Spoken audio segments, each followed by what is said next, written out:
This is dire news for Symphony. But the Archon has turned a deaf ear to such tidings in the past. The circumstances have changed. Tell me of these Forsworn. Most have merely lost faith, and may yet be redeemed.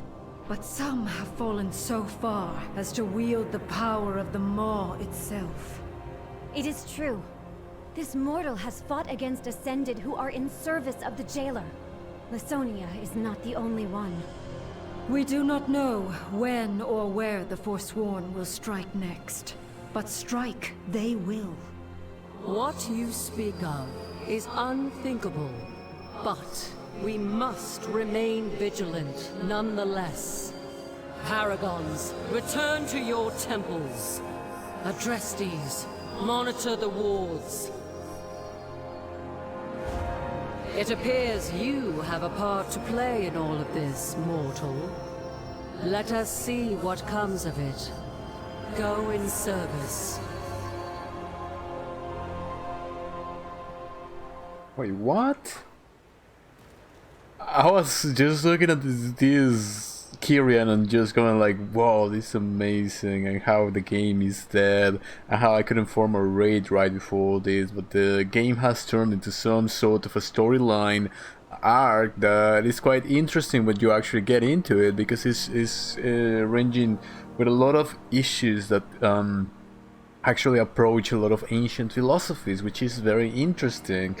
But it's no longer an MMO, it's something different. I just realized this.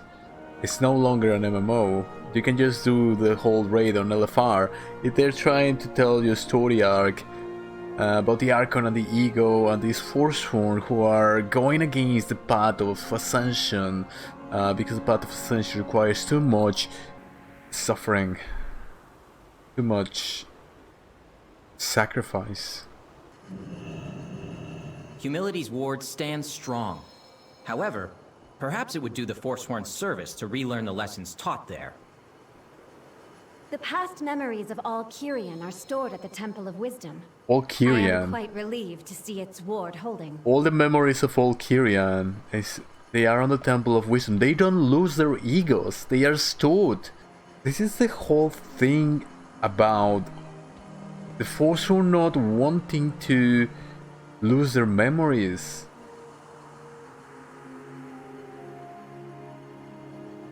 And just having this attachment to the ego, but in reality, all the past memories of the Kyrian are stored in the Temple of Wisdom, because they are gaining wisdom as a collective entity. As one. This is the whole issue. I was saying that we don't know where the home of the Kyrian is actually located at. We see all these cities behind, like, okay, don't fall down, guys. We don't have wings yet in this storyline, this story arc. But somewhere around there, you can see the city right behind the. And the whole thing about this Forsworn, as I'm going through this story of Bastion for the second time, I didn't understand it the first time, so I just had my meeting with the Archon, and now they believe me about this Forsworn, who are Kyrian. They are actually ascended, working with the power of the Maw. And that is as an act of rebellion to the Path of Ascension, to this. And the core thing, as I have been saying, is just letting go of the ego. But as I've been saying, and as they say, this is why the Mnemonis Locus, this is why the Bastion people are storing the memories of all who come into, of all the mortal worlds they're keeping a database, of all of the aspirants, and of all of the Kyrian. And now these memories are stored in the Temple of Wisdom, because they are acquiring this wisdom from their lives, from, you know, the things they did, the things they wanted to understand, those personalities that the Forsworn were speaking about in the previous quest, where you go into Lisonia's mind, and then she's her Devos or someone says our strength lies in our memories, in our personas, in our experiences, not as an individual. That's the whole point about the Kyrian. It is not you as an individual. You are much more than what you think you are. The idea of the Archon was to create a higher state of being, a higher society perhaps.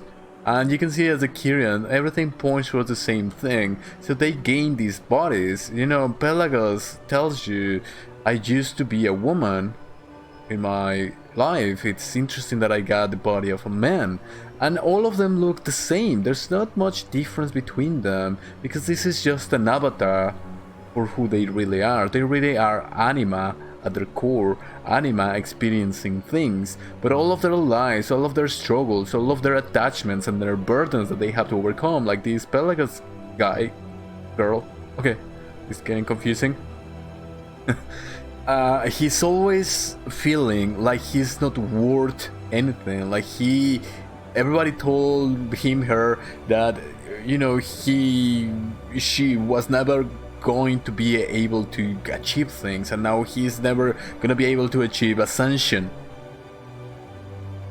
That's how he overcomes it, and he has to overcome this strife. And I'm sure in season 2 or in the further along the storyline, they're gonna go deeper into this character, which is kind of interesting. But this was just his burdens as an individual. Once they become larger beings like the paragons, which embody a quality, something more complex, something more fundamental, then they let go of their personas, and everything is stored in the temple of wisdom. Why wisdom?